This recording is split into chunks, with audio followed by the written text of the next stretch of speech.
그러면 이제 오늘 6월 6일 강의를 시작하겠습니다. 자, 고급화학 6개 단원 중에서 지금 3단원 물질의 변화와 에너지 파트를 하고 있고요. 자, 지난 시간에 반응 엔탈피, 델타 H에 대해서 이제 좀 살펴봤습니다. 엔탈피 여기 있는 내용이고요. 그 위에 이제 화학 반응과 에너지라고 하는 부분은 우리가 내부 에너지 U는 이제 Q하고 W로 이제 구성이 되어 있다라는 부분을 이제 연력학 제1법칙과 관련해서 좀 충분히 다뤄봤던 것 같아요. 그리고 이 델타 H 같은 경우에는 반응 엔탈피인데 여러 가지 종류가 있죠. 지금 누가 한 명이 튕긴 것 같은데, 채호 이제 다시 들어왔네. 네. 여러 가지 종류가 있기는 한데, 이제 그런 것들이 있구나라고 하는 거 그냥 알아두시고요. 만약에 계산이 필요한 부분이 이제 나중에 있다면 따로 개인적으로 다루어 주겠습니다. 그리고 엔탈피를 다룰 때 이제 중요한 내용 중에 하나가 뭐냐면 이제 헤스 법칙이라고 하는 거 요거 굉장히 중요하다고 저번 시간에도 좀 강조했던 것 같아요. 자, 요거는 출발점과 이제 도착점의 물질의 종류하고 상태가 같다면 예를 들어서 내가 C하고 그 다음에 O2로부터 이제 CO2를 만들 건데 얘네들을 만들 때 이제 바로 갈 때의 에너지 변화 델타 H하고 그 다음에 중간에 이제 CO, 일산화탄소를 만든 다음에 한 번 더 과정을 거쳐서 요렇게 갔을 때의 엔탈피 합하고 요렇게 서로 같다는 거죠. 그래서 얘네들은 상태함수로서의 성질을 가지기 때문에 이런 식으로 경로와 관계없이 시작점과 끝점이 같다면 이 엔탈피의 변화량도 이제 서로 같다라는 그런 법칙도 다루었던 것 같아요. 그다음에 오늘은 이제 요 반응의 자발성 굉장히 중요한데요. 여기에다가 이제 별표를 한 3개쯤 달아볼게요. 요게 이제 고급화학의 이제 특징적인 파트인 거거든요. 반응의 자발성. 어떤 화학 반응, A 더하기 B, 요게 이제 C가 되는 반응이 있을 때, 요게 자발적으로 일어날 거냐, 아니면 어떤 에너지라든지 어떤 수고로움이 좀 들어가야지만 억지로 일어나는 그런 비자발적인 반응이냐, 이런 것들을 이제 판단하는 근거에 대해서 이제 좀 다루는 거거든요. 이제 그 근거는 여기 이제 첫 번째로 나온 엔트로피, 기호로는 이제 대문자 S를 쓰는데요. 요게 이제 책 제목으로도 있고 그래서 이제 들어본 친구들도 굉장히 많을 겁니다. 이게 이제 정확하게 어떤 의미인지 화학에서는 어떻게 다루는지를 보도록 할 거고요. 그 다음에 이 엔트로피만으로는 조금 설명이 좀 부족해서 자발성을 판단할 때는 좀 부족해서 이 깁스 자유에너지라고 하는 게 좀 등장을 했거든요. 요거는 이제 기호로는 이 깁스가 G로 시작을 해요. G. 자, 깁스, B가 2개 들어가요. 깁스 프리 에너지라고 하는데 요거에 앞자를 따가지고 G 이렇게 표현합니다. G. 깁스 자유에너지 G. 자, 이거를 알게 되면 반응의 자발성을 좀 판단을 잘 할 수가 있어요. 오늘 여기까지 한번 가보도록 할게요. 일단 엔트로피라고 하는 거, 자, 기호로는 이제 S라고 표현을 하고요. 자, 요거를 다루는 이유는 이제 자발적 변화와 비자발적 변화를 이제 판단하기 위함인 건데, 요거는 이제 어떤 의미인지 한번 볼게요. 자, 자발적 변화. 용어 그대로 이제 알 수 있듯이 스스로 일어나는 거죠, 스스로. 그래서 외부의 영향 또는 에너지 개입 이런 것들이 없이 이제 스스로 일어나는 변화다. 그래서 예를 들어서 뜨거운 물을 이제 이런 실온의 공기 중에 놔두게 되면 이게 이제 시간이 점점 지나다 보면 얘가 이제 좀 식는 거죠. 이런 거는 내가 어떤 에너지를 투입하지 않아도 자연스럽게 일어나는 자발적 과정에 해당이 되겠습니다. 자, 그리고 두 번째는 어떤 맑은 물에다가 잉크를 이렇게 한 방울 떨어뜨리게 되면 이 잉크가 한 방울 이렇게 가만히 있는 게 아니라 얘네들이 이렇게 확산을 통해서 이렇게 골고루 퍼지게 되잖아요. 그런 과정도 시간이 지남에 따라서 자연스럽게 일어나는 과정이기 때문에 물 전체로 잉크가 퍼져나가는 이런 현상은 자발적 변화에 해당이 되겠습니다. 자, 그리고 이제 비자발적 변화라고 하는 거는 외부의 영향이 있을 때에만, 간섭이 있을 때에만, 뭐 우리 입장에서 본다면 어떤 잔소리가 있을 때에만 어떤 행동을 하게 되는 그런 느낌의 변화라고 볼 수가 있겠어요. 예를 들어서는 이제 물이 수소기체와 산소기체로 분해되는 그 전기분해 과정 있잖아요. 자, 그걸 이제 예를 들어보는 건데, 자, H2O 리퀴드가 있으면, 자, 두 개의 물 분자가 있으면 얘네들을 내가 성분 원소인 H2 두 개와 그리고 O2 한 개로 이제 기체 상태로 이렇게 쪼개기 위해서는 이게 자연적인 과정에선 잘 안 일어난다는 거죠. 그래서 얘네들 이렇게 반응을 진행을 시키려고 하면 내가 억지로 여기에다가 전기 에너지를 가해 주어야만 이 반응이 원활하게 진행이 되는 거죠. 이런 반응을 이제 비자발적 변화라고 합니다. 그리고 자, 물에 퍼져 있던 잉크, 자, 확산돼 가지고 이렇게 골고루 퍼져 있는 이 잉크 용액을 뭐 시간이 지난다고 해서 얘네들이 뭐 잉크 방울이 모여서 이렇게 한 방울이 되는 경우는 보기가 우리가 어렵잖아요. 자, 그래서 이런 것들은 자발적으로 일어날 수가 없다. 비자발적이다. 이렇게 표현을 합니다. 자, 그다음 넘어가서요. 자, 요걸 이제 그림으로 좀 보면, 자, 물에 잉크방울 떨어뜨렸을 때, 자, 요렇게 한 방울 떨어뜨리면 얘네가 이제 시간이 지남에 따라서 요렇게 변해가는 거죠. 자, 여기다 화살표를 이렇게 입혀주세요. 자, 요렇게 되는 오른쪽으로 가는 과정은 이제 자발적 변화다. 자발적 변화다. 그런데, 요렇게 역으로 오는 잉크방울이 퍼졌다가 다시 되돌아오는 과정은 자발적이지가 않다. 그래서 비자발적 이렇게 써주세요. 비자발적.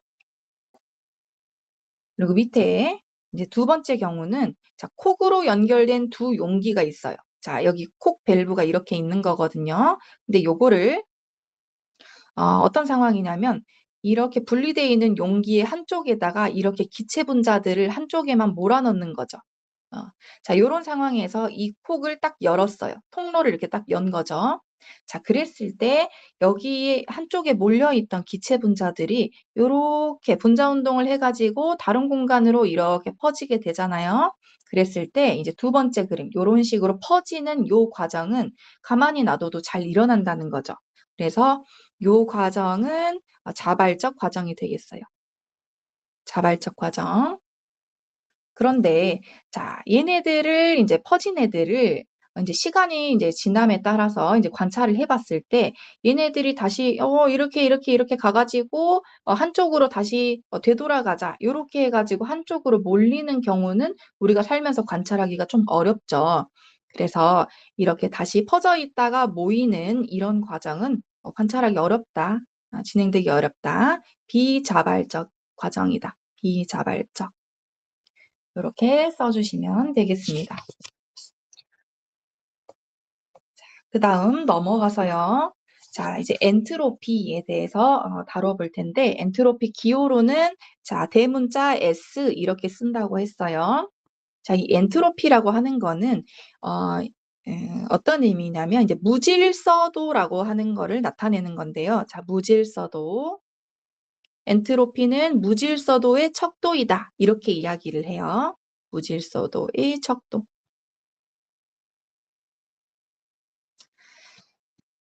지금 자발성에 대해서 이야기를 하는데 이 엔트로피가 등장하게 된 이유가 있습니다. 자, 우리가 어떤 자발적 과정을 이렇게 딱 봤을 때, 그게 좀 보니까 좀 경향이 무질서한 상태로 잘 가는 것 같은데, 라는 게 특징인 거죠. 그게 왜 그런가 봤더니, 무질서한 상태가 일어날 확률이 계산을 해보니까 좀 크대요. 이따 나중에 한번 볼게요. 그래서 무질서한 상태가 일어날 확률이 크기 때문에 자, 무질서도가 증가하는 과정은 자, 엔트로피가 증가하는 과정은 자발적으로 진행이 된다. 자, 이렇게 이야기를 하겠어요. 자, 그렇게 될 확률이 높으니까 잘 간다. 이런 말이죠. 자, 그 다음에 두 번째, 자, 엔트로피 대문자 S라고 하는 거는 자, 무질서도를 나타내는 척도. 자, 여기다가 형광펜 한번 칠해 볼게요. 그냥 한 단어처럼 그렇게 나와줘야 돼요. 자, 엔트로피라고 하는 거는 무질서도를 나타내는 척도, 무질서도의 척도이다. 이렇게 이야기를 합니다. 그래서 이 무질서한 정도가 크잖아요. 그러면 이 엔트로피도 크다 이렇게 이야기를 해요. 자, 무질서도가 크면 엔트로피 S도 크다. 자, 요거를 이제 일상하고 좀 비교를 좀 해보면요.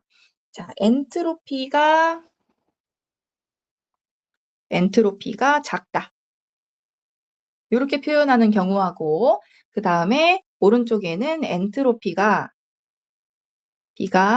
크다라고 표현하는 경우하고 좀 나눠보려고 해요. 자, 엔트로피가 이제 작은 경우는 우리가 운동장에 이렇게 나갔을 때 혹은 뭐 교실 안에 이렇게 있을 때 여러 명의 친구들이 막 이렇게 있을 거 아니에요. 자, 그런 친구들이 이렇게 질서정연하게 이렇게 처음에 있었다고 해보죠.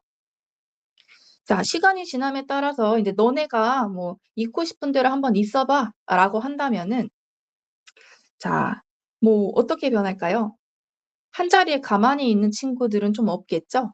뭐 이렇게 책상 위에 뭐 앉아 있는 친구도 있을 거고, 그 다음에 뭐 어디 창가에 가 있는 친구들도 있을 거고, 그리고 친구랑 이렇게 모여서 이야기하는 그런 학생들도 이렇게 있을 거예요. 그래서 이런 상태로 보자면은 자, 요렇게 초기에 이렇게 가만히 차렷하고 이렇게 정렬되어 있는 그런 경우 있잖아요. 이런 경우를 엔트로피가 작다, 무질서도가 낮다라고 이야기를 하고요. 그다음에 요렇게 사방군데 돌아다니면서 자기 하고 싶은 일 하는 거, 자, 요런 경우가 이제 엔트로피가 크다라고 표현하는 경우가 되겠어요. 옆에 기호로 표시해 줄게요. 자, 엔트로피가 작다. 그리고 오른쪽에는 엔트로피가 크다. 이렇게요. 그러니까 우리가 일상 용어로 좀 표현을 해보면 이렇게 널브러질수록 이 엔트로피가 크다라고 인식하면 되겠습니다. 자, 그 다음 넘어가서요. 자, 엔트로피 변화에 대해서 좀 보겠습니다. 엔트로피 변화. 우리가 변화라고 하면 이 기호로 델타를 쓰잖아요. 자, 델타 S를 보는 겁니다. 델타 S. 델타 S. 자, 그럼 이 엔트로피 변화라고 하는 거, 저번 시간에 뭐 상태함수, 경로함수 이야기를 하면서 이 엔트로피도 이제 상태함수로서의 성질을 갖는다. 뭐 요거 조금 잠깐 5초 정도 했던 것 같아요. 자, 그걸 좀 기억을 해주면서 이 엔트로피 변화식을 좀 써보겠습니다. 자, 엔트로피 변화는 자, 최종 상태에서 초기 상태의 엔트로피를 뺀 값이다. 이거 뭐 당연한 거죠. 자, 그래서 엔트로피 변화는 최종 상태에서 초기 상태의 엔트로피를 뺀 값이다. 그것을 엔트로피의 변화라고 표현하는 거예요. 그리고 엔트로피가 이제 증가하는 경우, 무질서도가 증가하는 경우가 이제 어떤 경우인지 한번 보겠어요. 자, 엔트로피가 증가한다? 그러면 이거는 이제 무질서도가 증가한다. 증가하는 경우가 이제 화학에서 어떤 경우가 해당이 될까? 이런 거를 보는 거죠. 자, 먼저 상태 변화 한번 보겠습니다. 자, 고체에서 액체로 가는 거, 액체에서 기체로 가는 거, 이런 거는 이렇게 상태 변화를 할 때 점점점 엔트로피가 증가해요. 무질서도가 증가하는 거죠. 이걸 이제 모형을 가지고 표현을 해보면 더 이해가 잘 갈 텐데, 자, 물 분자를 가지고 올 거예요. 자, 물 분자 가지고 와서 얼음일 때, 고체일 때, 그 다음에 물일 때, 리퀴드일 때, 그 다음에 수증기는 가스일 때, 기체 상태일 때를 보는 거죠. 자, 얼음일 때에는 이 물 분자들이 굉장히 질서정연하게 이렇게 배열이 되어 있죠. 자, 그런데 물이 된다라고 하면 이런 비커 같은 거에 유동성이 있기 때문에 담겨 있을 텐데 얘네들이 굉장히 좀 이제 고체보다는 조금 더 유동성이 있게 넓은 그런 분자 간격을 가지고 이제 움직일 거예요. 자, 그다음 수증기라고 하는 거는 얘는 이제 기체 상태이기 때문에 어떤 공간이 있다라고 하면 이 수증기 분자들이 굉장히 넓은 간격으로 띄엄띄엄 있으면서 굉장히 활발하게 무질서하게 막 이렇게 운동을 하게 될 겁니다. 자, 입자들의 배열만 본다 하더라도요. 자, 얼음에서 물 갈 때, 그 다음에 물에서 수증기 갈 때 굉장히 무질서해지죠. 그래서 이때 우리는 요거를 있어 보이게 엔트로피가 증가한다. 엔트로피가 증가한다. 요렇게 표현을 해보겠어요. 자, 그래서 여기 밑에다가 뭐라고 쓰냐면요. 자, 엔트로피 값은 라지 S죠? 자, 수증기로 향해 갈수록, 자, 고체에서 액체, 그 다음에 액체에서 기체로 갈수록 증가한다. 자, 엔트로피는 증가한다. 그런데 이제 반대 방향으로, 자, 기체에서 액체로, 그 다음에 액체에서 고체로 가는 이런 방향은 점점점 무질서도가 감소하잖아요. 그래서 이 방향은 엔트로피가 감소한다. 엔트로피 감소. 이렇게 적어주세요. 이렇게 적어주세요. 자, 그리고 우리가 지금 이 엔트로피 변화, 델타 S에 대해서 한번 표현을 해봤잖아요. 자, 요거는 최종 상태에서 이제 초기 상태의 엔트로피를 빼준 값인데, 자, 엔트로피 수치를 보면 고체가 제일 작고, 그 다음 액체, 그 다음 기체가 제일 크잖아요.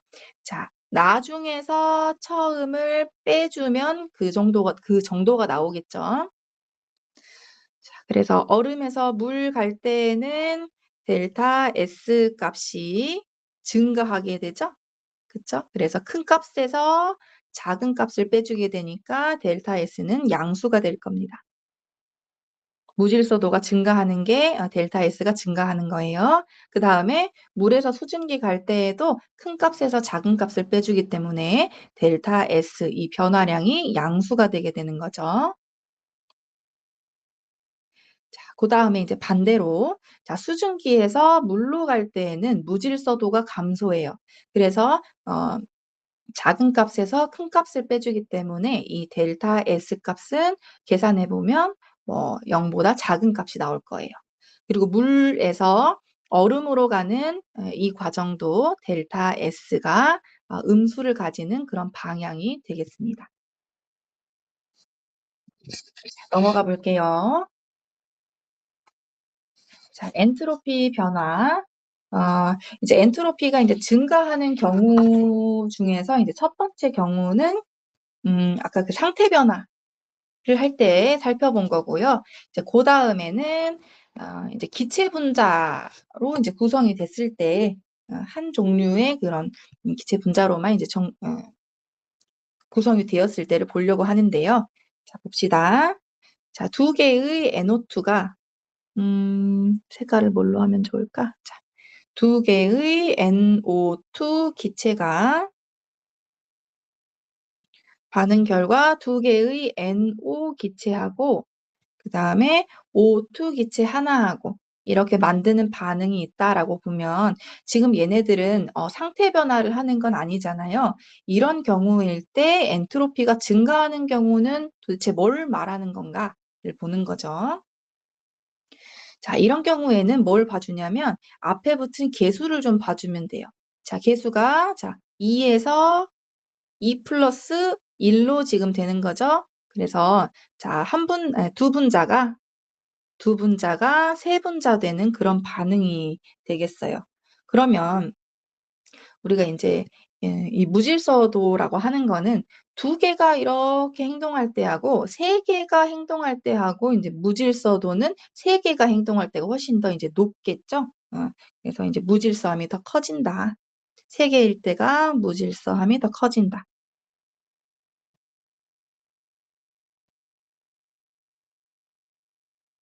이렇게 표시를 해주시고요.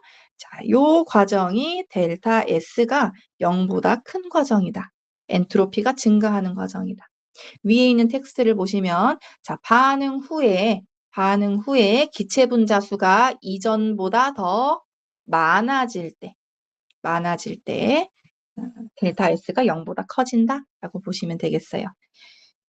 그리고 밑에다가 엔트로피 입장도 한번 적어볼게요. 엔트로피 S값은 이 반응물 쪽이 작다. 작은 쪽이 되겠고 저기 생성물 쪽이 더 큰 쪽이 되겠어요.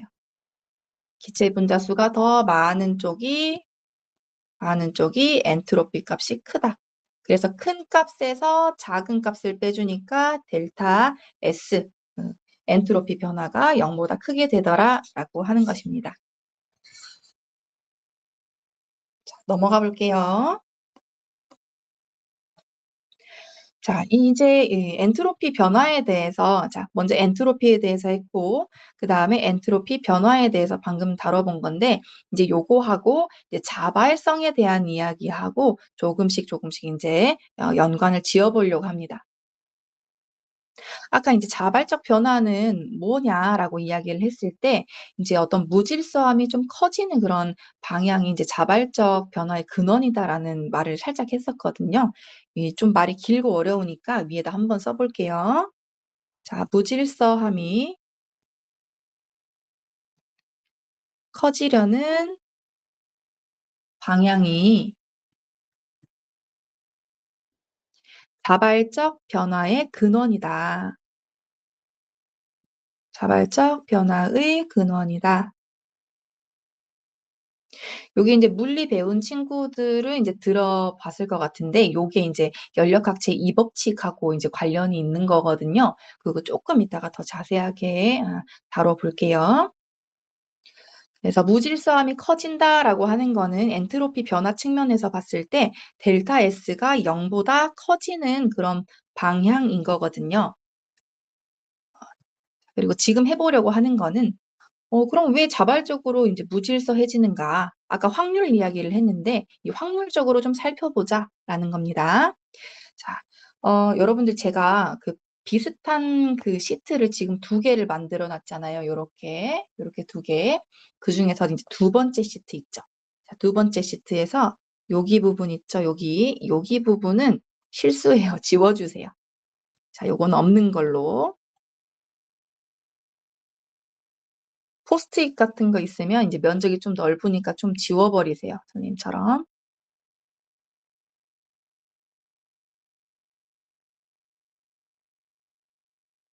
이렇게 지워주시고요. 자, 이제 뭐 수학 시간은 아니지만 확률 이야기 잠깐만 해보겠습니다. 자, 어떤 상황인 거냐면 지금 이렇게 용기가 하나, 둘 이렇게 있는데요. 이게 지금 통로가 이렇게 터져 있는 거예요. 여기에 입자가 4개가 있다라고 볼 거거든요. 자, 하나, 둘, 셋, 4개. 자, 하나, 둘, 셋, 넷. 그런데 얘네들이 지금 서로 다른 입자예요. 그래서 하나, 둘, 셋, 넷 이렇게 넘버링을 좀 해보려고 해요. 그래서 1, 2, 3, 4. 1, 2, 3, 4. 그래서 첫 번째 경우는 뭐냐면요. 이 4개의 입자가 이런 용기에 한쪽에, 그것도 오른쪽에만 이렇게 몰려 있을 경우가 도대체 몇 개나 나오는지 한번 그려보는 거거든요. 그런데 선생님이 여러분들의 시간 낭비를 좀 줄이기 위해서 몇 가지나 나오는지 그 약간 대충 바탕을 좀 그려놨어요.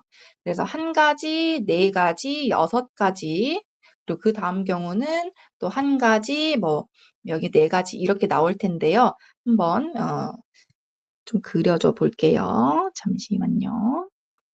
자, 이 밑에는 이제 여러분들이 한번 채워보는 거예요. 자, 여기 어떤 경우인지 한번 그려줘 볼게요. 위에다가 자, 입자가 자, 하나, 둘, 셋은 왼쪽 용기에 있고 하나는 오른쪽 용기에 있는 경우가 이제 2번째 여기 박스에 들어가지면 되는 거고요. 그 다음에 3번째 경우는 뭐냐면 입자가 2개씩 있는 거죠. 하나, 둘 이런 식이요. 그런 경우가 총 6개가 나올 텐데 한번 찾아보세요. 그 다음에 자, 위아래를 이렇게 좀 비교를 해보면 자, 여기는 4개의 입자가 그 왼쪽 용기에만 몰려 있었거든요.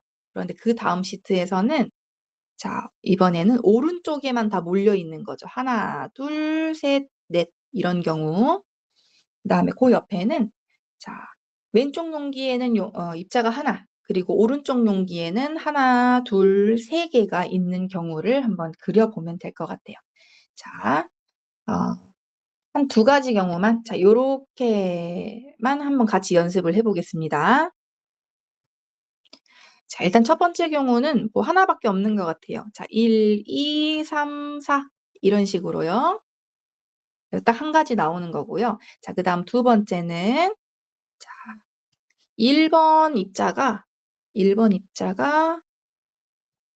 여기 있는 애들을 좀 조정하면 쉬울 것 같아요. 여기에 뭐 1번, 2번, 3번, 4번이 있다. 그럼 나머지 세 개는 다른 쪽으로 몰릴 테니까. 자, 그래서 1번 입자, 2번, 3번, 4번 입자가 이렇게 오른쪽 용기에 있으면 나머지 2, 3, 4 그리고 1, 3, 4 그리고 1, 2, 4 그리고 1, 3 1, 2, 3 헷갈리네요. 1, 2, 3 이런 식으로 총 4가지 경우가 나오게 되겠어요. 자, 이제 여러분은 이제 여기 옆에다가 한번 채워보시면 될 것 같거든요. 서로 다른 그런 경우를 한번 그려보세요. 자, 여기 그려보고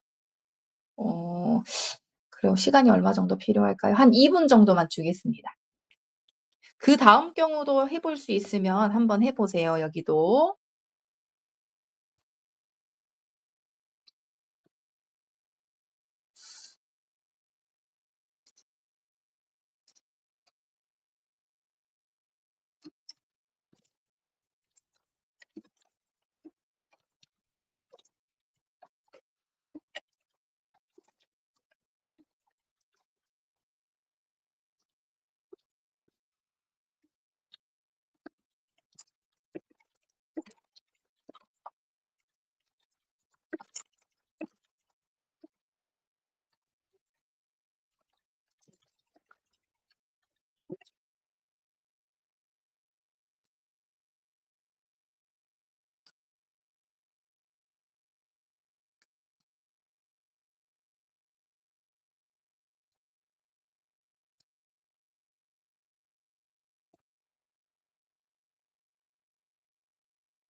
자, 다 한 사람은 했다고 알려주세요.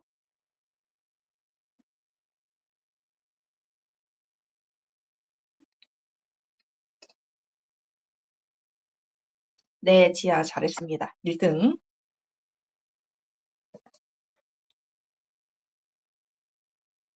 좋아요. 서진이도 했고, 채호도 했고. 지금 누가 한 명 또 튕겼는데, 연우가 튕겼네요. 네, 연우는 들어오면 들어오는 대로 한번 보도록 하고요. 자, 본인이 그린 그림하고, 선생님이 그려준 그림하고 한번 비교해 보세요. 네. 두 개씩 들어가는 경우 한번 보겠습니다. 자, 요거는, 선생님 방식으로 하면, 자, 1번 입자 일단 고정하고요. 얘랑 같이 들어가는 입자가 1, 2, 3, 4 이렇게 하면 다른 애들이 결정이 될 거예요. 그 다음에 2, 3번 같이 들어가고, 2, 4번 같이 들어가고, 나머지 3, 4번 같이 들어가면 나머지 애들이 사실 결정이 다 되는 거죠. 그죠?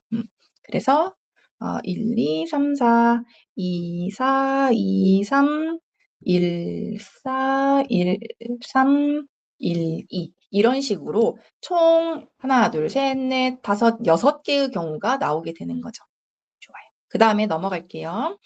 자, 요렇게 이제 오른쪽 용기에 다 들어가는 경우는 여지가 없죠. 그래서 1, 2, 3, 4 이렇게 되는 경우 하나 나오고요.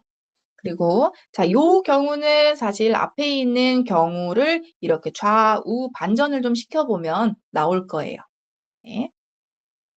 이번에는 1, 2, 3, 4번 입자 고정해 놓고 나머지 2, 3, 4, 그 다음에 1, 3, 4, 1, 2, 4, 그 다음에 1, 2, 3 이렇게 해주면 총 총 4가지 경우가 나오는 거를 볼 수가 있습니다. 자, 여기에서 하고 싶은 이야기는 뭐냐면요. 자, 요 다양한 경우들을 좀 봤을 때 가장 경우의 수가 많이 나오는 경우는 입자들이 이렇게 한쪽으로 몰려있는 경우가 아니고 한쪽으로 이런 식으로 몰려있는 경우가 아니고 좀 골고루 퍼져 있을 때 골고루 포진되어 있을 때의 경우가 좀 많은 거죠. 그래서 이 확률적으로 보면 이런 애들로 갈 가능성이 높기 때문에 무질서도가 증가하는 이런 경우가 자발적이다라고 수학적으로도 좀 이야기를 해볼 수가 있는 거예요. 뭐 조금 더 나아가서 계산을 더 정확하게 해보면 뭐 더 좋겠습니다만은 수학 시간은 아니기 때문에 이 정도로 좀 정성적으로 하고 넘어갈게요. 그래서 무질서도가 이제 증가하는 방향이 자발적인 방향이다. 왜 그러냐면 확률적으로 높으니까. 이게 이제 근거가 되겠어요. 자, 그 다음 넘어가서요.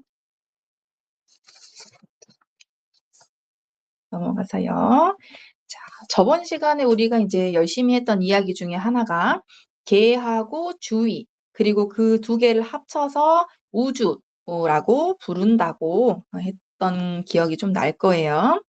자, 일단 옆에다가 그림을 또 그려보면, 자, 개라고 하는 거는 내가 관심을 두는 그런 범위인 거죠. 이제 보통 이제 화학에서는 어떤 개라고 하면 반응에 직접 참여하는 애들, 그래서 반응물과 생성물, 이 물질, 이 두 가지 입장을 이야기를 하는 거고요. 이제 그거를 제외한 나머지 모든 부분, 예를 들어서 뭐 반응 용기, 비커라든지 그 비커를 감싸고 있는 어떤 주변 공기, 기체 입자들, 그 다음에 그 비커가 놓아진 공간들, 공간, 그리고 그 범위 밖에 어떤 공간들 쭉 이렇게 확장해 나가도 모두 다 이제 주위가 될 수 있다는 거죠.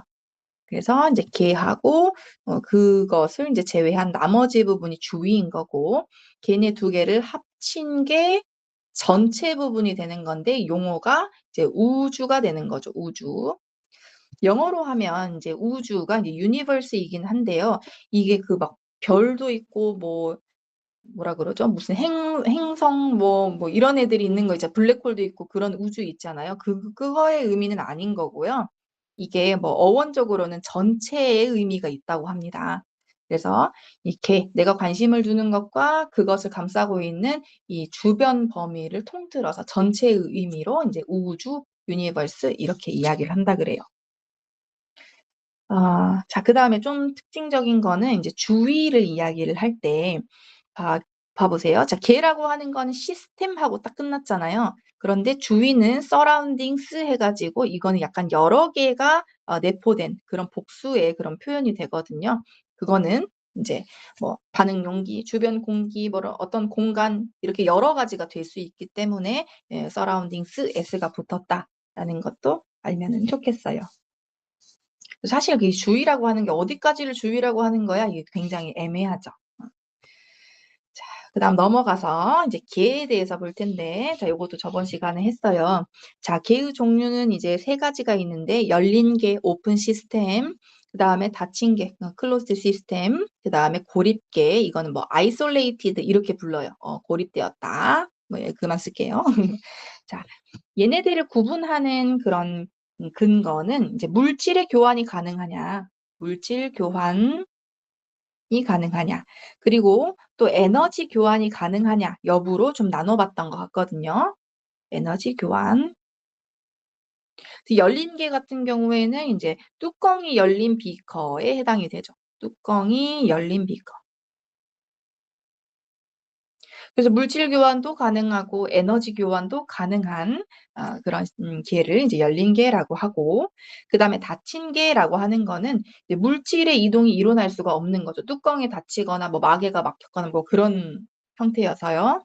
그래서 뭐 우리 일상에서 볼 수 있는 뭐 어떤 냉찜질팩, 뭐 손난로, 뭐 이런 것들이 해당이 되겠어요. 팩.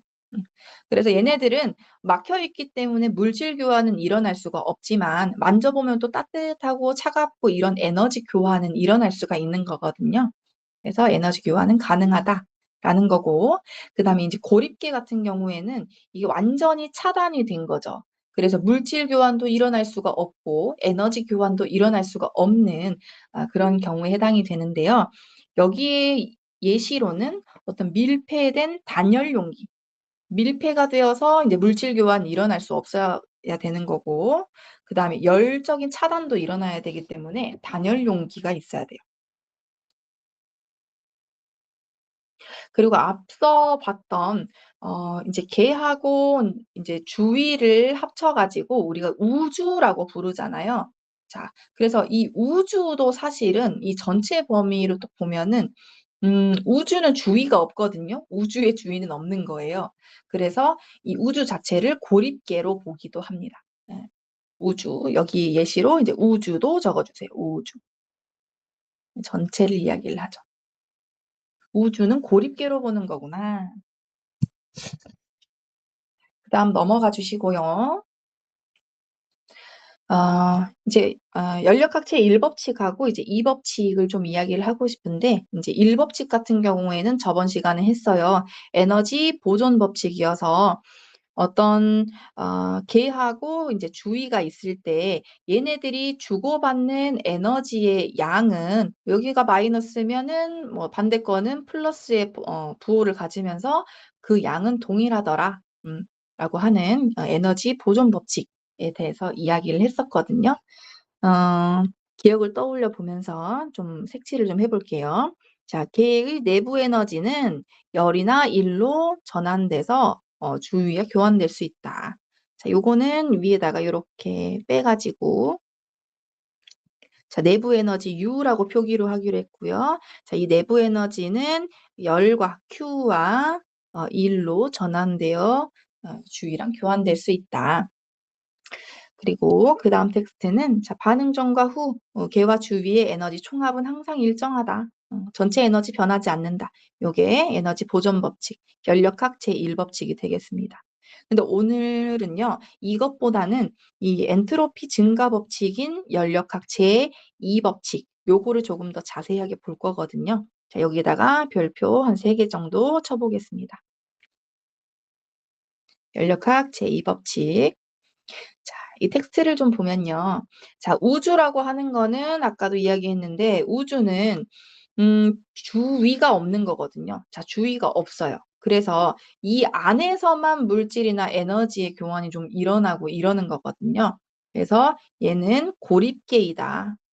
아이솔레이트 시스템이다. 라고 하는 거 알아두시고, 자, 따라서 이제 이 우주에서 어떤 그런 반응이나 변화가 일어난다라고 하면 이 자발적인 과정은 항상 이 엔트로피가 증가하는, 무질서도가 증가하는 방향으로 이제 진행이 되는 거죠.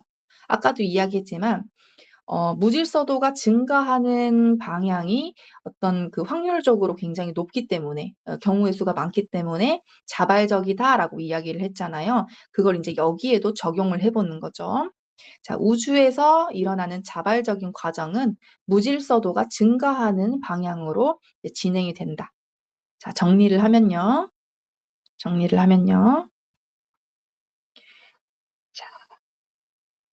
자, 우주는 이제 전체라 그랬잖아요. 전체. 자, 전체의 엔트로피 변화는 이렇게 증가하는 방향으로 이제 자발적인 변화가 일어난다.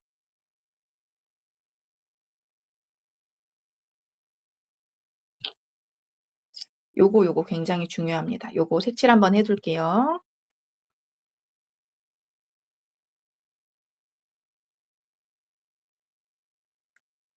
전체에서 일어나는 자발적인 변화는 무질서도가 증가하는 방향이다. 왜? 그게 확률이 높으니까. 이런 거죠.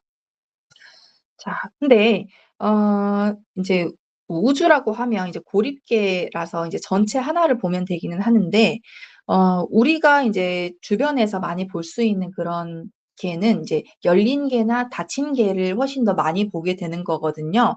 그래서 자, 밑에 이제 열린 개라든지 닫힌 개 입장에서 보면 진계의 입장에서 보면 델타 S 전체가 이제 증가하는 경우라고 한다면 얘네들은 좀 쪼개서 봐줘야 돼요.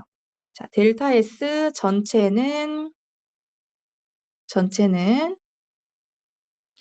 개하고 주위의 변화를 모두 합친 것이기 때문에 이 얘네들 합친 값이 0보다 커야지만 자발적이다라고 보는 거죠.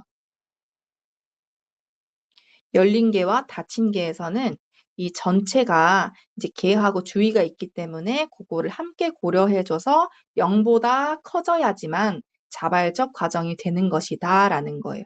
요거 굉장히 중요합니다. 굉장히 중요해요.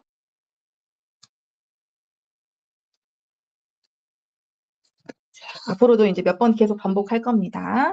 자, 넘어가서요. 자, 이제 엔트로피 변화, 요 델타 S 하고요. 엔트로피 변화, 델타 S하고, 그 다음에 반응의 자발성하고 이렇게 엮어가지고 판단을 좀 해볼게요. 자, 일단은 자발적이려면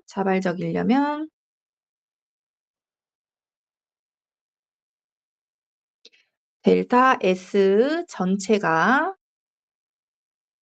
즉, 델타 S 개하고 델타 S 주위하고 이렇게 합친 값이 0보다 커야 된다. 방금 전에 이야기했죠. 연력학체의 이 법칙. 자, 요거를 이제 가지고 자발적일지 비자발적일지 판단을 해보는 거예요. 자, 먼저 요거 가장 위에 줄 먼저 보겠습니다. 자, 개의 엔트로피 변화는 델타 S 그리고 밑에 개 이렇게 표현을 해주고, 자, 그 옆에는 주위의 엔트로피. 그 다음에 자, 전체. 이거는 개하고 주위가 합친 거가 되겠죠? 자, 얘는 델타 S 전체는 지겹겠지만 이거는 계속 써봐야 돼요. 델타 S 개 플러스 델타 S 주위를 말을 하는 거다. 그럼 먼저 볼게요. 가장 위에 먼저. 자, 델타 S개가 0보다 크다라고 하는 거는 자, 개의 엔트로피 변화가 양수값을 가진다라는 거죠. 그리고 그 옆에 자, 델타 S 주위가 0보다 크다라고 하는 거는 주위의 엔트로피 변화가 양수값을 가지게 된다는 거죠. 자, 그러면 델타 S 전체라고 하는 거는 양수값 더하기 양수값이 될 거니까 전체적으로는 0보다 크게 되겠잖아요. 자, 이렇게 위에다 적었던 거 한번 다시 볼게요. 자, 이렇게 더해봤더니 0보다 큰 값이 나오는 거죠. 전체 엔트로피 변화가. 그러면 우리가 이거를 이제 자발적 변화다라고 판단하기로 했죠. 그래서 얘는 항상 자발적인 변화가 되겠어요. 항상 자발적이다. 자, 그 다음 두 번째 경우 볼게요. 자, 이번엔 부등호가 반대로 바뀌었죠? 그래서 델타 S개가 이제는 음수가 되는 거예요. 음수. 자, 음수. 그 다음에 자, 델타 S 주위도 0보다 작으니까 음수가 되죠. 자, 그러면 델타 S 전체라고 하는 거는 음수 더하기 음수 이런 형태가 될 테니까 결국 이 값은 0보다 작은 값을 가지게 돼요. 그러면 우리가 판단을 해봤을 때 델타 S 전체가 0보다 작아지는 거니까 이 반응은 항상 비자발적이다라고 판단할 수가 있겠죠. 0보다 커야지만 자발적인 거고 0보다 작다라고 했으니까 이거는 비자발적이다라고 표현하면 됩니다. 그 다음 자 볼게요. 자, 델타 S개는 0보다 커서 양수값인데 델타 S 주위는 0보다 작대요. 음수값인 거죠. 자, 음수값. 자, 그럴 때 판단을 해보는 거예요.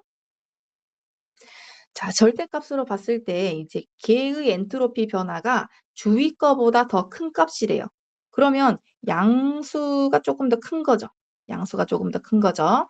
그래서 이 전체 엔트로피 변화는 계산해 봤을 때 0보다 큰 값이 되니까 이런 경우에는 자발적 변화가 되는 거고, 그 다음에 두 번째를 보면 자, 개의 엔트로피 변화하고 주위의 엔트로피 변화의 절대값을 비교를 해봤을 때 주위가 더 큰 거죠. 그러면 마이너스 값으로 크다라고 하는 거니까 이 전체 값도 마이너스 값을 갖게 되겠죠. 그러면 이 경우에는 비자발적인 경우가 되겠어요. 그래서 이 델타 S들의 부호도 중요하지만 그런 크기들도 잘 봐줘야지만 이 자발적인지 비자발적인지를 명확하게 판단할 수 있다는 겁니다. 자, 그러면 이제 네 번째 경우도 비슷한 맥락으로 판단을 한번 해볼게요. 자, 델타 S 걔는 0보다 작은 값이니까 음수값을 가지게 될 거고, 그 다음에 델타 S 주위는 0보다 커서 양수값을 가지게 되죠. 자, 옆으로 넘어와서, 자, 델타 S 걔, 자, 마이너스 값을 갖는 애가 더 큰 거네요. 크기가 큰 거니까 델타 S 전체는 음수가 되는 거죠. 그래서 이 경우에는 비자발적인 그런 과정이 되겠습니다. 자, 마지막 경우. 자, 델타 S 주위의 그 크기가 더 크다라고 하면 양수값으로 더 큰 거기 때문에 델타 S 전체 양수값을 가지게 되겠죠? 자, 이런 경우에는 자발적 경우가 되겠습니다. 자발적 과정.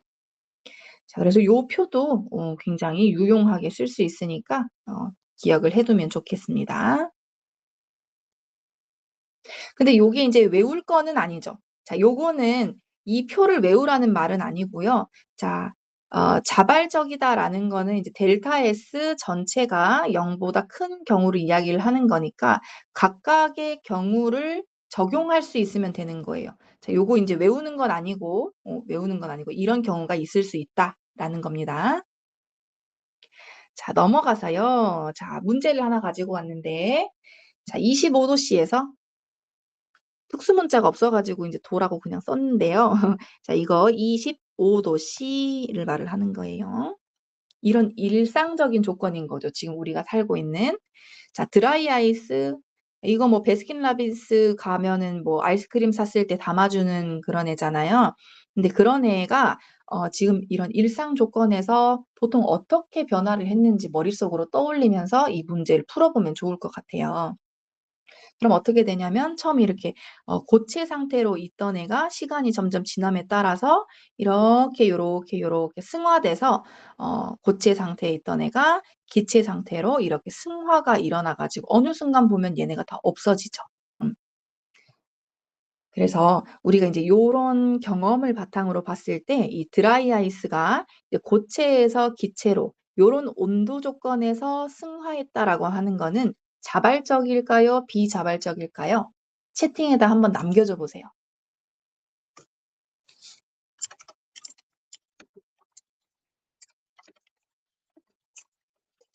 그렇죠.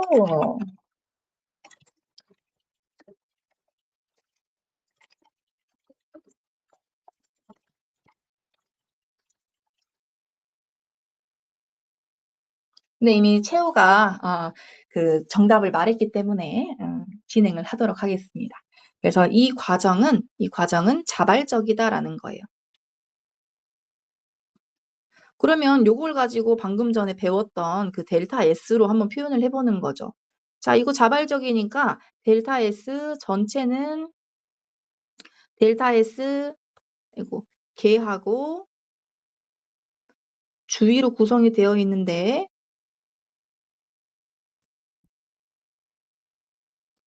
요 값이 0보다 크다라는 거 아니겠어요? 그죠? 뭐 이런 반응이 되겠구나. 라고 판단을 하면 되고요. 자, 여기다 식 한번 적어 볼게요. 드라이 아이스 CO2인 거죠. 얘가 솔리드 상태에서, 고체 상태에서 CO2 가스, 기체가 되는 요 과정이 자발적이다라고 하는 거예요. 그리고 자, 요 과정에서는 자, 고체가 기체가 돼요. 자, 에너지 상태가 낮은 애에서 에너지 상태가 높은 애로 이렇게 가는 거거든요. 그러면 이 물질은 자, 이 반응이 진행될 때 에너지를 먹어야 될까요? 뱉어야 될까요? 그렇죠. 요 차이만큼 에너지를 먹어야 될 겁니다. 그 말은 요 반응이 이제 흡열 반응에 해당이 된다라는 거죠. 그래서 요 밑에다가 흡열 반응이다. 흡열 반응 한번 써주시고요. 자, 흡열 반응일 경우에 델타 H의 부호 어떻게 됐는지 저번 시간에 배웠던 기억 떠올려 가지고 써보면 좋을 것 같아요.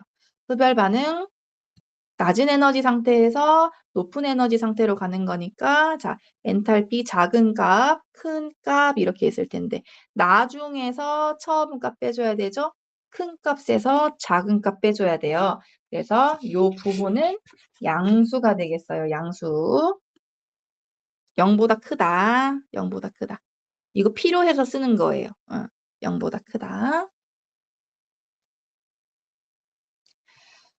자, 그리고 이때 이 델타 H 같은 경우에는요, 요거는 지금 물질 입장에서 보는 거잖아요. 이 CO2 솔리드가 에너지를 먹어가지고 CO2 가스가 됐다는 거죠. 그래서 반응물이 먹어서 생성물이 되는 요 입장을 이야기를 하는 거기 때문에 이 델타 H는 개의 입장에서 이야기를 해주는 거예요.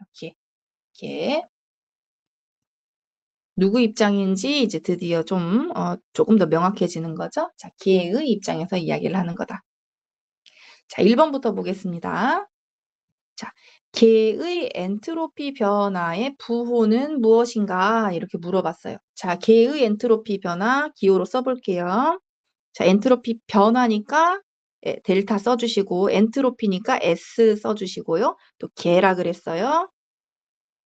그러니까 밑에다가 귀엽게 개라고 써주세요. 그러면 얘의 부호는 무엇일까? 지금 여기 항목에 지금 껴들어가는 애거든요.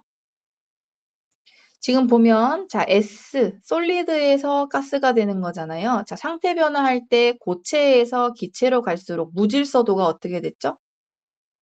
무질서도가 증가했어요. 그래서 이 델타 SK는 무질서도가 증가하는 방향이기 때문에 델타 SK의 부호는 0보다 커지게 된다. 양수이다 이렇게 되겠어요. 양수이다. 왜냐하면 이제 나중에 공부할 때 코멘트 자 솔리드에서 가스로 됐으니까. 자, 그 다음에 두 번째 자 주위의 엔트로피 변화의 부호는 무엇일까라는 본 거죠. 주위의 엔트로피 부호. 자, 기호로 써봅시다. 주위의 엔트로피 변화. 자, 변화니까 델타 써주시고 엔트로피라서 라지 S 그리고 주위 거니까 주위 귀엽게 써주시면 자, 얘의 부호 어떻게 될까? 자, 일단 요거는 별표 하나 해둘게요. 자, 요거 아직 배우진 않았지만 조금 이따가 언급을 할 거예요. 자, 아까 이게 흡열 반응이고 델타 H 개의 부호가 0보다 크다라고 이야기를 했잖아요. 자, 주위의 입장에서 보면요. 보세요. 요런 애들이 요렇게 변할 때 흡열을 했잖아요. 에너지를 주위로부터 빼앗아 가지고 먹어버렸거든요. 그러면 주위의 입장에서는 에너지 상태가 낮아지는 거예요. 에너지를 뺏기는 거예요. 그러면 분자운동 측면에서 한번 보자고요. 자, 에너지가 이만큼이었는데 뺏겨가지고 요만큼이 된 거죠. 그럼 얘네들 활발하게 움직일까요? 아니죠. 좀 덜 활발하게 움직이겠죠? 그래서 무질서도가 감소하는 거예요. 이 주위의 입장에서는. 중요합니다. 그래서 이제 두 번째 문제에서는 자, 요거는 델타 H 계가 0보다 크다. 즉, 흡열 반응이다. 그러면 요거는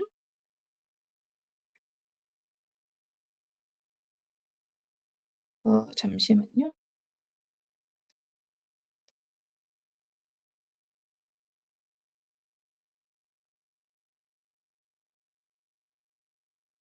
그렇죠, 그렇죠. 아이고, 선생님이 그 준비한 강의 안에 좀 실수를 해놔가지고 국어를 반대로 써놔가지고 네. 네, 지금까지 한 말이 맞고요. 자, 흡열 반응이기 때문에 주위의 입장에서는 에너지를 뺏기는 꼴이 되죠. 그래서 주위는 에너지를 뺏긴다. 그러면 얘네들의 분자 운동 측면에서 생각한다 하더라도 에너지가 좀 떨어지게 되죠.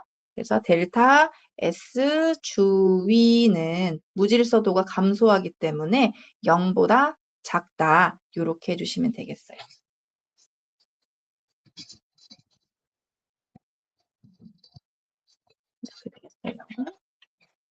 그 다음 넘어가서요. 전체 엔트로피 변화의 부호는 무엇인가라고 했는데요. 자, 전체 엔트로피 변화라고 했으니까 델타 S 전체 라고 하면 됩니다. 자, 얘는요, 어디 있었냐면, 우리가 맨 처음에 이야기를 해버렸어요. 자, 25도씨 지금 이런 조건에서 드라이 아이스 고체가 이제 기체로 이렇게 되는 현상은 충분히 얘네가 자발적으로 일어나라고 이야기를 했잖아요. 그래서, 자, 요 델타 S 전체는 0보다 큰 거야, 양수인 거야, 라고 이야기를 해주시면 돼요. 이미 첫 번째에서 판단을 해버렸죠. 그래서 델타 S 전체는 0보다 크다. 이거 자발적인 거니까.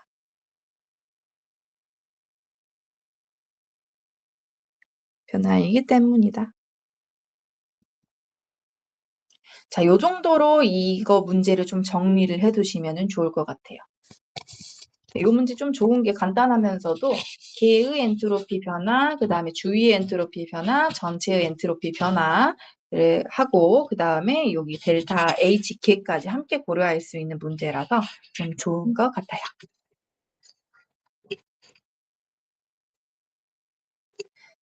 그 다음은 자, 방금 전까지는 이제 반응의 자발성 파트에서 엔트로피에 대한 부분을 조금 집중적으로 살펴봤던 거고요. 이제는 이제 깁스 자유 에너지하고 반응의 자발성 요거 판단해 보겠습니다. 요거. 깁스 자유 에너지 요거는 아까 기호로 G라고 쓰기로 했어요. G. 반응의 자발성. 자, 반응의 자발성을 알려면 얘는 델타 S 전체, 델타 S 전체가 0보다 크면 되는데, 자, 얘는 판단할 때 개하고 그 다음에 주위하고 둘 다 봐줘야 되는 거죠. 그래서 이 합이 0보다 커야지만 이제 자발적이다라고 이야기를 했어요.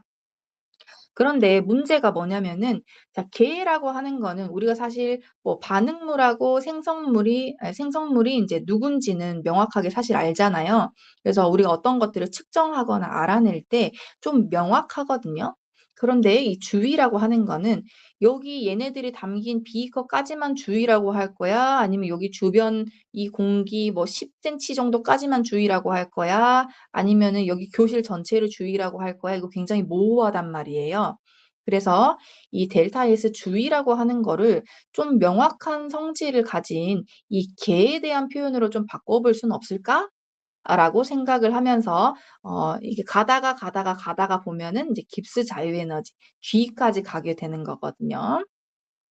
자, 지금 이 하고 싶은 건 뭐냐면 이 주위에 대한 표현을 개 걸로 좀 바꿔보고 싶다. 이게 목적이에요.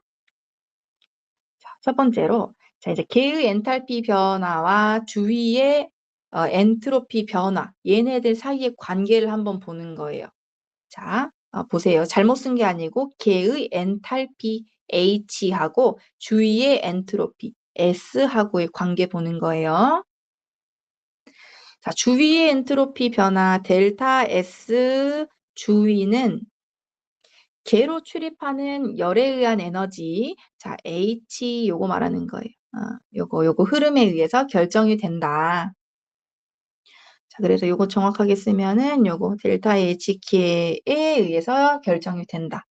자, 만약에 어떤 반응계가 발열 반응이다라고 하면 발열 반응이다. 그러면 얘네들 발열 반응 바깥으로 열이 나와야 되는 거거든요. 에너지가 이렇게 빠져나와 줘야 되는데 자, 내가 원래 가지고 있던 에너지 상태에서 낮은 에너지 상태로 가야지만 이 차이만큼 에너지가 요렇게 빠져나오겠죠? 그죠? 그래서 작은 에너지 엔탈피 값에서 큰 엔탈피 값을 빼줘야지만 델타 H 값이 정확하게 나오게 됩니다. 작은 값에서 큰 값 빼주니까 부호가 그렇죠. 자, 그런 식으로 해주시면 돼요. 자, 델타 HK는 이제 발열 반응의 경우에는 0보다 작게 되죠. 그러면 이제 반대로 흡열 반응 같은 경우에는 델타 HK가 부호가 0보다 이제 크게 될 거예요. 자, 그런 경우에는 이제 델타 S 주위의 무질서도가 어떻게 되는지 아까 약간 힌트를 주긴 했습니다마는 자, 발열 반응이면은 이렇게 반응계가 있었을 때 이렇게 주위로 지금 열이 빠져나오는 거잖아요. 그래서 주변에 있던 이런 분자들이 에너지를 받아서 활발하게 더 움직일 테니까 무질서도가 더 증가하게 되죠. 신나게 되는 거죠. 그래서 주위의 엔트로피 커진다. 0보다 커진다. 자, 여기 옆에다가 이제 화살 뭐 이렇게 조금 해놔가지고 기억하는 근거를 만들어 두세요. 자, 주위에 해당하는 에너지가 높아진다. 그러면 얘네들 분자들이 신난다. 그러면 무질서도가 증가하는 거다. 그래서 요렇게 되는 거죠. 요렇게.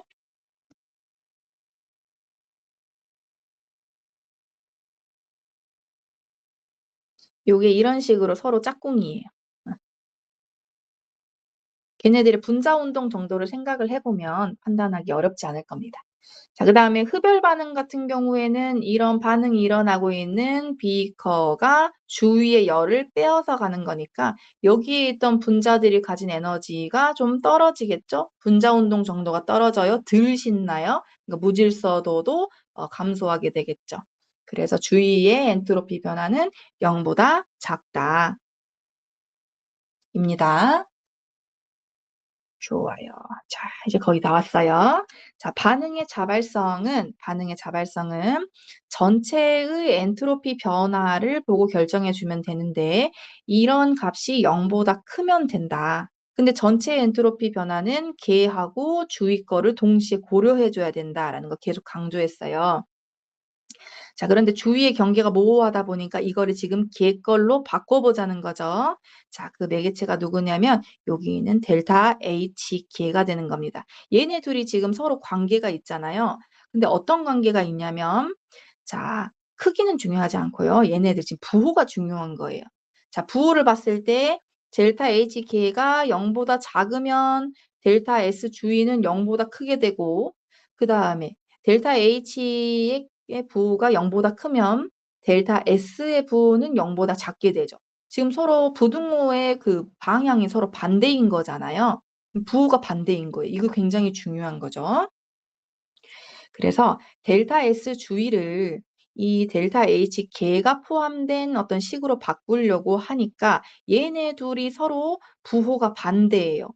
그러다 보니까 앞에다가 마이너스 값을 하나 붙여줘야 되는 거죠. 여러분 이거 중요합니다. 요거 앞에 마이너스 일부러 기입하라고 빼뒀어요. 자, 요거 중요해요.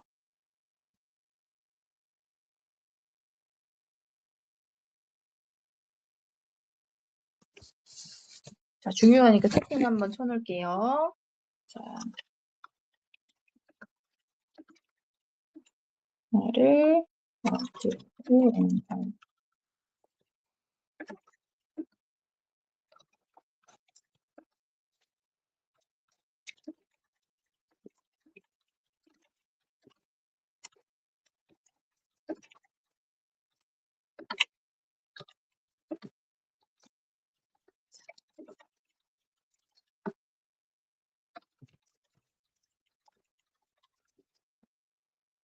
그래서 꼭 마이너스 부 선생님처럼 붙여주셔야 됩니다. 자, 그런데 이제 얘네들 간의 그런 관계는 솔직히 알겠잖아요. 왜 그런지 알죠? 그런데 밑에 뜬금없이 지금 이 온도가 나왔단 말이에요. 자, 그리고 이 온도는 절대 온도를 이야기를 하는 거예요. 절대 온도. 그래서 우리가 섭씨 온도라고 하면은 뭐 마이너스 뭐 20도씨, 뭐 마이너스 100도씨 뭐 이렇게 마이너스 값도 가능하지만 이 절대 온도 체계로 바꿨을 때에는 섭씨 온도 더하기 273.15를 해야지만 이게 절대 온도 값이 나오거든요. 얘네들은 무조건 양수예요. 항상 양수예요. 그래서 여기 절대 온도 값은 항상 양수이다. 이거 적어 놓으세요. 항상 양수. 항상 양수이고, 자, 절대 온도는 섭씨 온도에다가 273.15를 더하면 구할 수가 있다. 뭐 화투 진도를 나가는 친구들은 뭐 요거를 배울 수밖에 없거든요. 근데 안 나가는 친구들도 있다고 하니까 한번 알려주는 거예요. 자, 그러다 보니까 이제 이거는 항상 양수값을 갖더라라고 하는 거고요. 자, 요게 갑자기 이렇게 껴들어간 이유는 뭐냐면 이 무질서도라고 하는 게 이 영향을 받는 정도가 그때 당시에 온도랑 좀 관련이 있는 거예요. 그때 당시에 온도가 굉장히 높아가지고 이런 분자의 운동들이 굉장히 활발한 때라고 한다면은 활발해서 이제 무질서도가 높은 상태라고 한다면은 여기에서 조금의 에너지가 델타 H만큼 들어왔어요. 혹은 뭐 나갔어요. 이런 변화가 있다고 했을 때 얘네들이 느끼는 무질서도의 정도가 크지가 않겠죠. 그죠? 그 다음에 뭐 온도가 이렇게 좀 낮은 조건이었어요. 그러면 이제 얘네들의 무질서도는 굉장히 낮을 거예요. 뭐 제자리에서 뭐 요런 정도로 운동을 하고 있겠죠.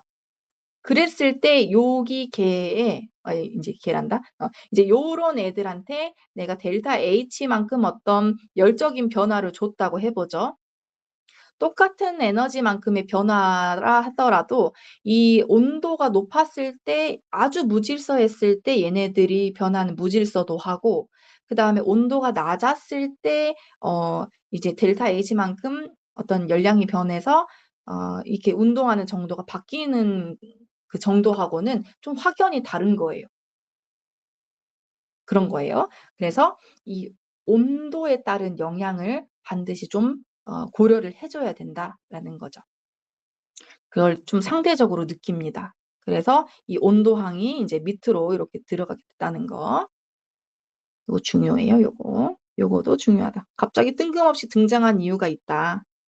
현재 온도 조건에서 열량이 들어왔을 때 걔네들이 느끼는 무질서함의 정도가 온도에 따라서 다르더라라는 거죠. 여기까지 하면 자, 이 델타 S 주위라고 하는 주위에 대한 표현이 T분의 마이너스 델타 H 개라고 하는 개에 대한 표현으로 이제 드디어 바뀌게 됩니다. 그래서 요거 굉장히 중요한 매개식인 거예요. 선생님 혹시 이제 여러분들 좀 까먹을까 싶으니까 여기에다가 다시 한번 좀 적어보면 자, 여기 T에 대한 내용이에요. 자, 요거는 온도 조건에 따라 오늘 별표 되게 많네요. 자, 온도 조건에 따라 어떤 그 분자가 운동하는 그 무질서의 영향이 좀 다르다. 무질서도의 영향이 다르다. 받는 무질서도의 영향이 다르다.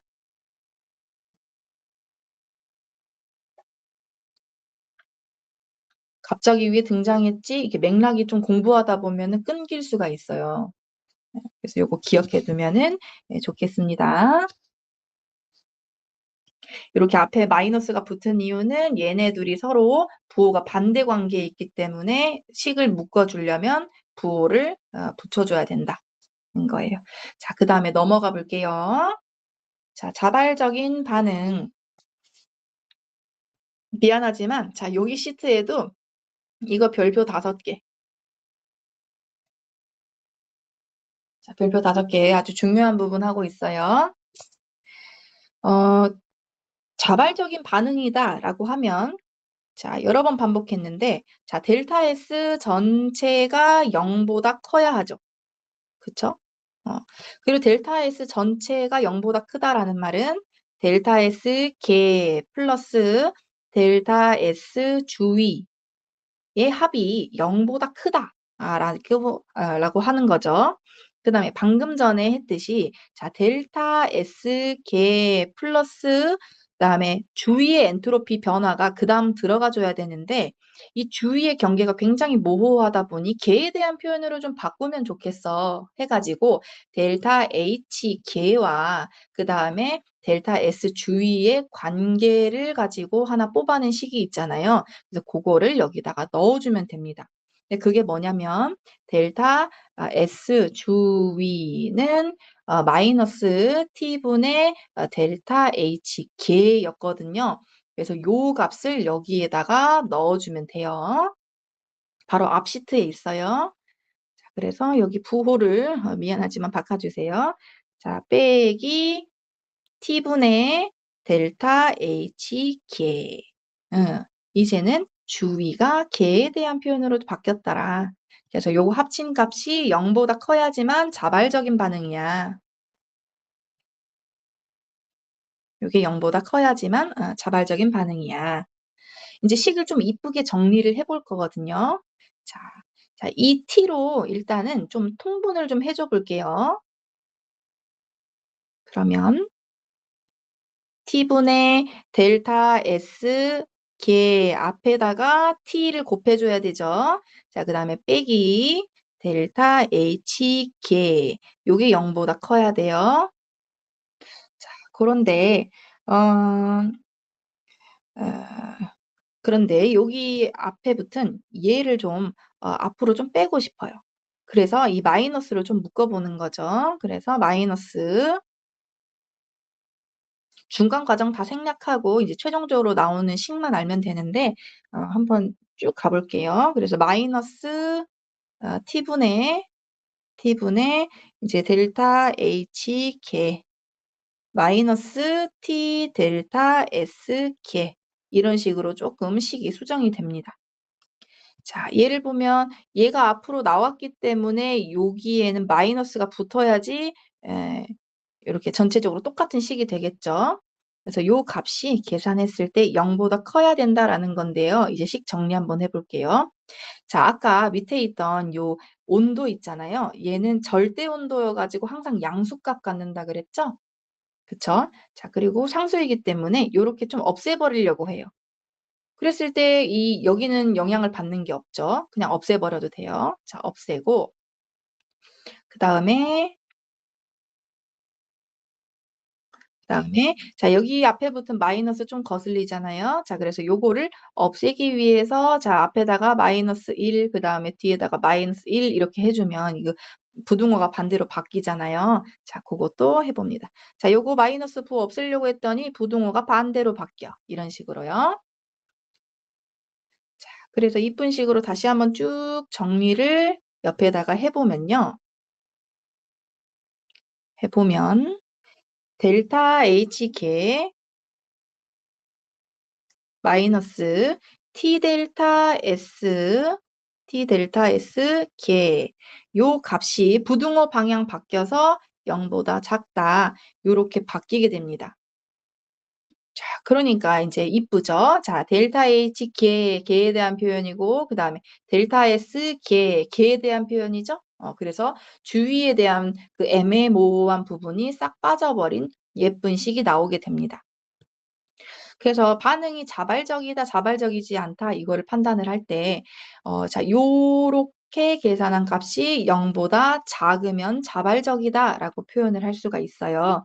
자, 그거를 우리가 새롭게 만든 요 식을 이제 뭐라고 하냐면, 자, 델타 G, 변화량인 거거든요. 지금 변화량에 대해서 이야기하고 있잖아요.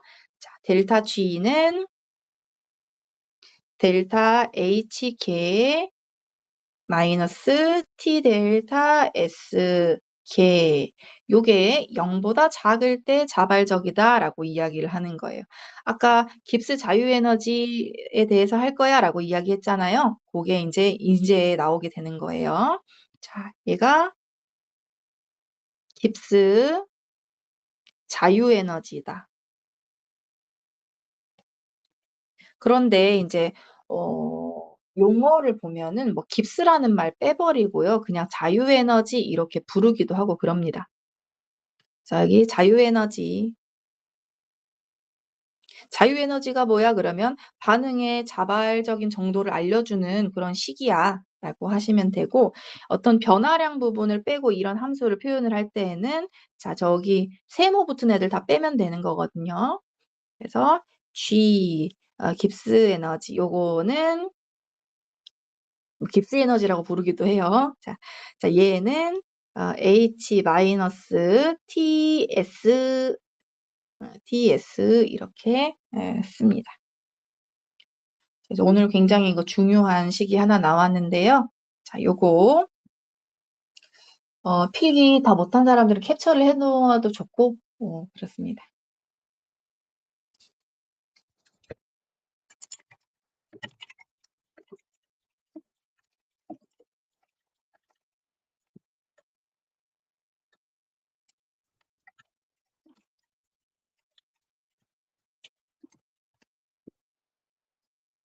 자, 연력학 제2법칙으로부터 이제 깁스 자유에너지 델타 G를 이렇게 쭉 유도하는 요 과정 있잖아요. 요거 굉장히 중요합니다. 그래서 여러분들 그 진로가 지금 저마다 다 다른 걸로 알고 있긴 한데 요게 이제 세특에 들어가도 좀 예쁜 내용이긴 하거든요. 그래서 나중에 우리가 실제로 만날 때 오프라인으로 만나잖아요. 그때 상담을 좀 하면서 요거 다시 한번 다뤄보는 기회 있을 거예요.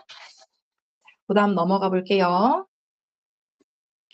자, 반응의 자발성. 자, 자유에너지 방금 전에 했어요. 요거 G라고 표현을 하고, 자, 자유에너지. 자, 요거 G라고 표현을 하고, 얘는 TS 이런 형태의 함수인 거죠.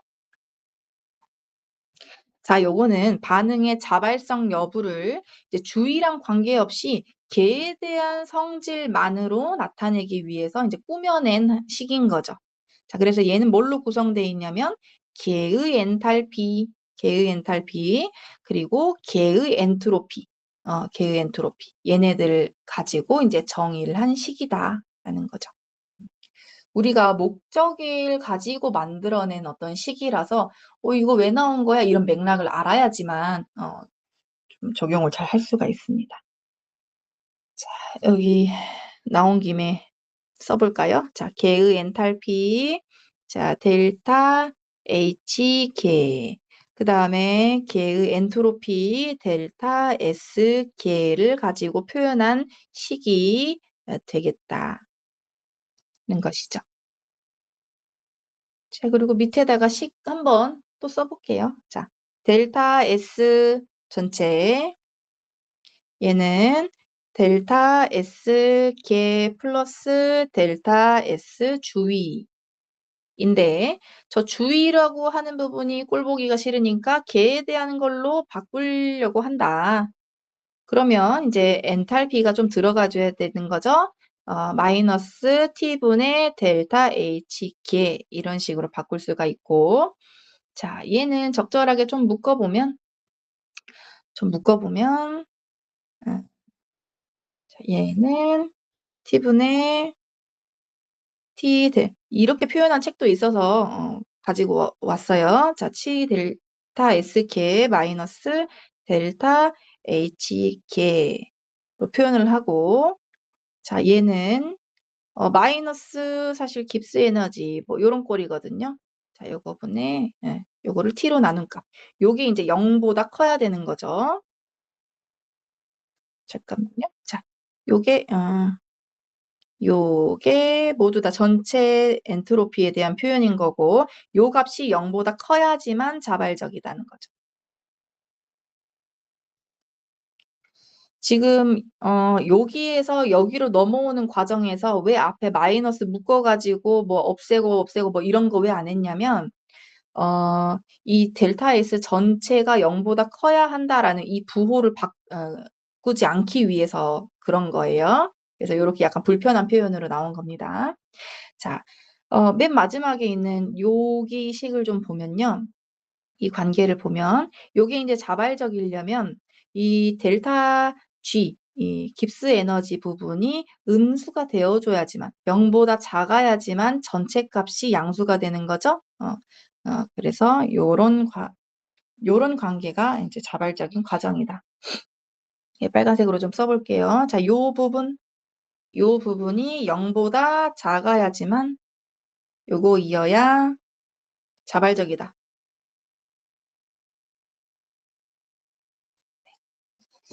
이렇게 써놓으시면 되겠어요. 시트 2개 남았거든요. 조금만 힘내세요. 자, 자유에너지. 자, 연력학체 2법칙으로부터 시작해가지고 식이 막 나오고 그랬는데요. 자, 봅시다. 이제 핵심 짚어봅시다. 연력학체 2법칙 자발적 과정에서 자, 전체의 엔트로피 요거는 항상 증가한다. 요거예요. 자, 자발적 과정에서 델타 S 전체는 항상 증가한다. 0보다 크다 이런 말이죠. 자, 또 써봐요. 자, 델타 S 전체 요게 0보다 커야 돼. 자, 요거는 t분의 마이너스 델타 G 요게 0보다 커야 된다는 말이기도 하다. 그래서 이거를 예쁘게 깁스 에너지만 빼가지고 부호를 판단하면 이 델타 G는 0보다 작아야 된다라는 말이 된다. 자, 여기서 같은 말 하고 있는 거 묶어볼게요. 자, 자발적 과정에서 델타 H 전체 0보다 커야 된다. 그거는 깁스 에너지가 자유 에너지가 0보다 작아야 된다라는 말하고 똑같다. 이겁니다. 자, 마지막에 한 번 더. 자, 일정한 온도 압력에서 자, 자발적인 과정은 자유 에너지 델타 G가 감소하는 방향이어야 된다. 0보다 작아야 된다. 이런 말이 되겠어요. 자유 에너지가 감소하는 방향이 자발적 과정이다. 델타 G 0보다 작다. 이렇게요. 자, 우리가 이런 반응의 자발성을 판단하는 부분을 배우기 전까지는요, 굉장히 좀 많은 오개념을 가지고 있거든요. 예를 들어서 어떤 화학 반응이 있을 때, 여기에서 이렇게 에너지가 나오는 발열 반응이잖아요. 그러면, 이거 왠지, 자발적으로 좀 될 것 같은데? 그거 왜 그러냐면 뭐 에너지가 높은 상태에서 낮은 상태로 가면 더 안정한 상태가 되는 거니까 더 잘 가겠지. 이런 막연한 생각을 가지고 있어요. 근데 사실 요거 아니거든요. 자, 흡열 과정이어도 자발적으로 진행이 될 수가 있는 거예요. 그래서 오늘 배웠듯이 반응의 자발성이다라고 하는 거는 요거는 델타 S하고 델타 H 요거를 둘 다 좀 고려를 해줘야 된다. 그리고 이제 델타 G 요걸로 판단을 하면 되겠죠. 배웠으니까. 그래서 굉장히 오개념 같지 않게 여러분들은 배웠으니까 꼭 조심하세요. 발열 반응이다라고 해서 무조건 다 자발적인 반응은 아니라는 거. 중요합니다. 이제 드디어 마지막 시트입니다. 자, 여기 이제 과제가 있어요. 요 시트가 과제가 있는 파트인데요. 자, 맨 마지막이 과제입니다. 요거 여기 판단해 보는 거거든요. 자, 위에 3개를 알려드릴 테니까 맨 마지막 거 판단해서 오늘 중으로 이제 카카오톡에 올려주시면 되겠어요. 자, 무슨 말인지 한번 볼게요. 자, 자유에너지 델타 G하고 잘 보이나요? 네, 초록색이 잘 안 보이네요. 빨간색으로 쓸게요. 자, 자유에너지 델타 G하고 자, 반응의 자발성하고 같이 보는 거죠. 그럼 반응이 자발적이려면 델타 G가 0보다 작아야 되잖아요. 그쵸? 근데 이 델타 G라고 하는 거는 식을 떠올리면 되겠죠. 델타 G는 델타 H 개 마이너스 T 델타 S 개로 구성된 함수였다. 그리고 얘가 자발적이려면 이 값이 계산했을 때 0보다 작아야 된다. 라고 방금 전에 이제 여러 번 강조했던 것 같아요. 자, 첫 번째 표부터 한번 봐볼게요. 자, 예를 들어서 뭐 이런 반응들이 이런 경우에 해당이 되는 거죠. 라는 거거든요. 자, 구분 먼저 볼게요. 자, 델타 H 걔는요, 0보다 작대요. 그러니까 얘는 지금 어떤 반응이냐면 발열 반응에 해당이 되는 거죠. 발열 반응. 델타 H를 가지고 발열 반응이구나. 그래서 요거의 부호는 마이너스야. 라고 알면 되고, 그 다음에 델타 S 개를 말을 하는 거거든요. 이거 개. 이거 둘 다 개예요. 여기다가 개 이렇게 적어두세요. 자, 그랬을 때 이제 델타 S 개가 0보다 크다, 양수다라는 조건을 이제 준 거죠. 양수다. 그랬을 때 이 깁스 에너지, 자꾸 깁스 에너지라 그러네요. 선생님이 그 대학교 다닐 때 이렇게 배워서 그래요. 자, 자유 에너지 델타 G하고 이제 연관성을 한번 볼게요. 자, 델타 G는 델타 H 마이너스 T 델타 S 이렇게 쓰는데 일단은 여기 온도 T는 양수이니까 사실은 뭐 별로 부호에 영향을 안 미치잖아요. 그러니까 없는 것 취급해도 돼요, 일단. 이 다음부터는 좀 보셔야 되지만. 자, 델타 H의 부호가 일단 마이너스예요. 그 다음에 저기 델타 S의 부호는 지금 플러스가 되는 거죠. 근데 조심해야 될 거는 요렇게 합쳤을 때의 부호가 좀 중요한 거죠. 자, 앞에 있는 델타 H 항은 통째로 마이너스 부호를 갖게 되고 뒤에 있는 T 델타 S 항은 앞에 마이너스가 있기 때문에 마이너스 곱하기 플러스의 형태니까 최종적으로 마이너스 값이 나오겠죠? 그래서 이거는 계산하면 마이너스야. 그러면 이 델타 G라고 하는 거는 마이너스 값 더하기 마이너스 값이 되는 거죠? 그래서 요거 계산하게 되면 음수가 되더라. 음수. 0보다 작게 되는 거죠. 그럼 여기 위로 가가지고 자, 판단 근거 한번 볼게요. 자, 델타 G를 계산했을 때 0보다 작은 값을 가지면 우리가 자발적이다라고 판단하기로 했잖아요. 그렇죠? 그래서 이 델타 G라고 하는 부분은 첫 번째 문제에서는 모든 온도에서 자발적이다 이렇게 판단하는 거예요.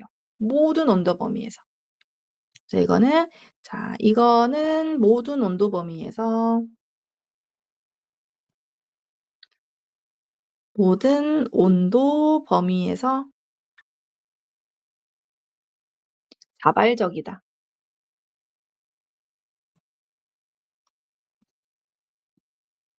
이따가 카카오톡에는 이 초록색 글씨에 대한 내용을 이제 입력을 해주면 되는 거예요. 여기 네 번째 거 판단을 해가지고 여기 네 번째 거. 자, 그 다음 두 번째 볼게요. 자, 델타 H가 이번에는 0보다 크대요. 자, 아까 위에서 봤던 경우하고 반대인 거잖아요. 그럼 요거는 흡열 반응이 되겠죠. 그래서 흡열 반응이구나. 그리고 얘의 부호는 0보다 큰 양수이겠구나. 라고 하고요. 그 다음에 델타 SK는 0보다 작으니까 음수가 되겠죠. 음수. 자, 그러면 똑같이 식을 써요. 델타 G 요거는 델타 H 마이너스 T 델타 S 이렇게 되는데 자, 델타 H의 부호가 플러스 그 다음에 저기 델타 S의 부호가 마이너스 이런 식으로 생겼어요. 그랬더니 자, 요렇게 덩어리 한번 보세요. 요렇게. 자, 델타 H항은 양수값이 나오게 되겠죠? 그 다음에 T 델타 S항은 마이너스 곱하기 마이너스니까 플러스 값을 가지게 되잖아요. 그럼 결국은 이 델타 G라고 하는 거는 플러스 더하기 플러스인 거니까 계산했을 때 0보다 큰 값이 나올 수밖에 없겠죠. 그렇죠? 그래서 이런 경우에는 뭐라고 판단하냐면 이거는 무조건 온도랑 관계없이 이거 여기도 플러스 여기도 플러스일 수밖에 없으니까 이거 계산한 값은 무조건 플러스다. 그래서 위에랑 유사하게 모든 온도 범위에서 얘는 비자발적이다라고 표현해 주면 돼요. 모든 온도 범위에서 비자발적이다.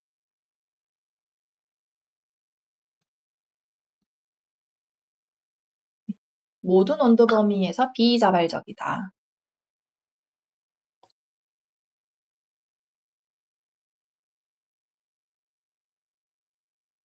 자, 이제 3번을 잘 보셔야겠죠. 숙제를 하려면은. 자, 3번을 보면요. 자, 델타 H가 0보다 작대요. 그럼 얘는 발열 반응에 해당이 되죠. 발열 반응. 그리고 0보다 작기 때문에 음수 값을 가질 테고요. 자, 델타 S 걔도 0보다 작네요. 마이너스 값을 가지겠죠. 자, 봅시다. 자, 델타 G 요거는 델타 H 마이너스 T 델타 S인 건데 주어진 힌트를 보니까 델타 H 음수예요. 그 다음에 T 델타 S에서 델타 S가 음수예요. 자, 묶어봅시다. 자, 델타 H 항은 통째로 마이너스. 그 다음에 T 델타 S 항은 마이너스 곱하기 마이너스니까 얘는 플러스 값을 가지겠죠. 그러면 계산했을 때 마이너스 더하기 플러스의 형태이기 때문에 요거는 사실 좀 조심해야 될 것 같아요. 근데 얘가 자발적이려면 어떻게 해야 되냐 이거거든요. 자, 얘가 자발적이려면 이 계산 결과가 어떻게 나와야 돼요? 이 계산 결과가 0보다 작아야 되는 거거든요. 0보다 작으려면 이 플러스를 띄는 요 부분이 좀 작아져야 돼요. 이 수치 자체가 작아져야 돼요. 그럼 보세요. 자, 이 델타 S의 앞에 붙은 요 변수가 지금 온도인 거잖아요. 자, 이 온도 값이 커버리면 이 값 자체가 절대값이 커져 버리겠잖아요. 그러면 얘는 결과적으로 봤을 때 양수값을 가지게 될 거예요. 요런 건 안 되는 거죠. 반대로 자, 이 온도 요 T항이 요게 좀 작은 값을 가진다라고 하면 이 플러스 값을 갖는 이 절대값이 작아지게 되겠죠. 그러면 이 마이너스인 애가 조금 더 영향을 많이 미칠 테니까 이 전체적인 계산값은 0보다 작게 됩니다. 이제 정리를 해보면 이 온도가 낮아야지만 이 자유에너지가 음수가 된다. 그러니까 모든 온도 범위에서 자발적인지 비자발적인지는 말을 할 수가 없고 온도가 낮아야지만 자발적이다 이렇게 판단을 해주는 거죠. 그죠? 그래서 요거는 뭐라고 표현하면 되냐면 낮은 온도에서만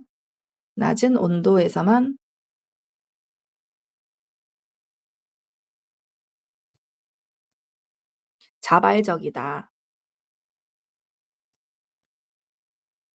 이렇게 하시면 돼요. 그럼 반대로 높은 온도에서는 비자발적이다 이렇게 판단하면 되죠. 자, 요거 문제 이해 가는 사람은 이해 간다고 이게 톡이란다.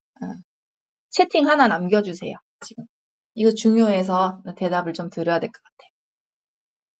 좋아요. 지아는 이해되고 서진이도 이해되고 연우도 되고 채호도 되고. 아, 좋아요. 이게 사실은 굉장히 좀 난해한 부분이어가지고 선생님 걱정 되게 많이 했거든요. 교육과정에서 진짜로 우리가 머리털 나고 처음 듣는 내용이잖아요. 그래서 걱정 많이 했는데 이해 간다니 너무 다행이네요. 자, 요거 3개를 바탕으로 해서 이 마지막 부분 판단한 다음에 이 초록색 글씨에 대한 내용 올려주면 되겠습니다. 자, 오늘 수업 여기까지 하려고 하고요. 이렇게 해서 3단원이 끝났어요.